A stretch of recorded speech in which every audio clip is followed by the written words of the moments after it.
Di bagian mana yang sering ada kapal trol, Bang? Kalau jalannya mereka ini bagian sini sering lewat itu trol besar, trol kecil. Trol itu sering lewat di sini. Kemudian operasinya itu di luar sana operasinya. Sementara kita ya operasinya di sini aja kita sekitar sini. Khawatir laut rusak karena cara menangkap ikan yang tidak ramah lingkungan. Itu yang dirasakan Rustan, nelayan asal Tarakan, Kalimantan Utara. Terlebih penggunaan trol semakin marak terjadi di wilayah tangkapannya.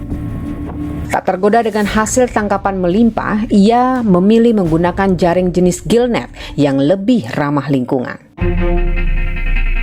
Penggunaan trol juga berdampak pada hasil tangkapan. Jika sebelum marak penggunaan trol bisa mendapatkan hasil 100 kg, kini ia hanya mendapatkan 10 kg hasil laut. Dan selama ini sudah kita rasakan dampaknya. Kalau pemerintah tidak memberikan pelajaran atau pengetahuan kepada masyarakat supaya tidak menggunakan alat yang tidak ramah lingkungan, saya kira nelayan tidak bisa bertahan lama. Karena ini sudah jelas, sudah terasa potensi kita sudah mulai berkurang.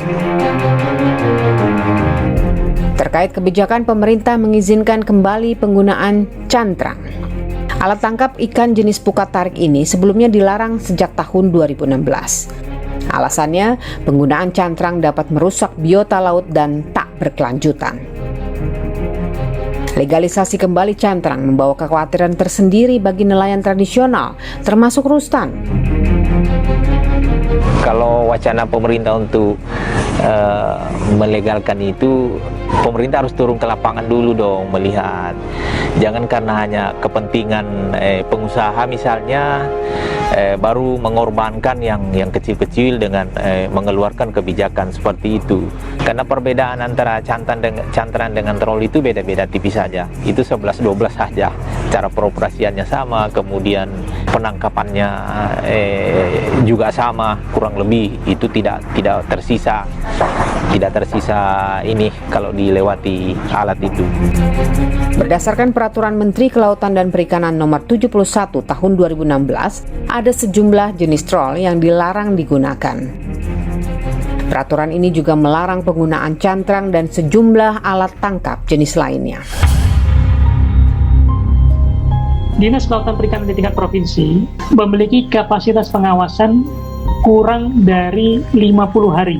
Atas bagaimana sisanya kita mengawasi laut itu dari sisi anggaran. Kemudian dari sisi armada yang dimiliki oleh kapal-kapal pengawas kita, itu kapasitas pengawasannya tidak bisa menjangkau wilayah lebih dari 7 mil ke atas, karena resikonya amat sangat tinggi, apalagi kalau kemudian perairannya terbuka, ombaknya jauh lebih tinggi. Akan sangat baik kalau kemudian pemerintah di bawah Menteri Kelautan Perikanan saat ini fokus untuk melakukan penggantian alat tangkap, kemudian peningkatan keterampilan masyarakat nelayan yang masih menggunakan alat tangkap perusahaan tersebut, sehingga resiko konflik yang terjadi di lapangan itu bisa diminimalisasi.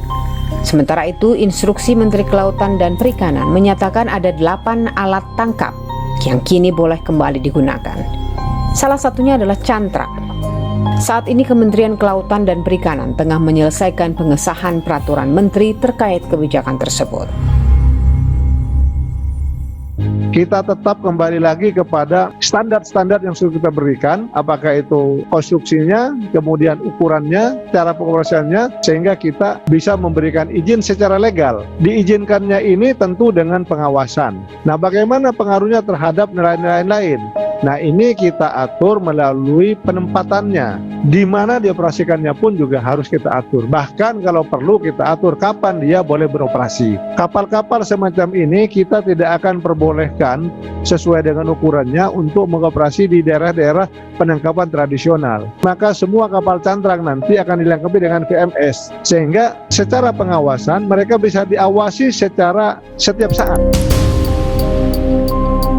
Negara bertanggung jawab mengelola regulasi agar wilayah bahari senantiasa lestari. kebijakan yang berpihak pada kesejahteraan nelayan tradisional dinanti, guna menjaga kedaulatan pangan Ibu Pertiwi.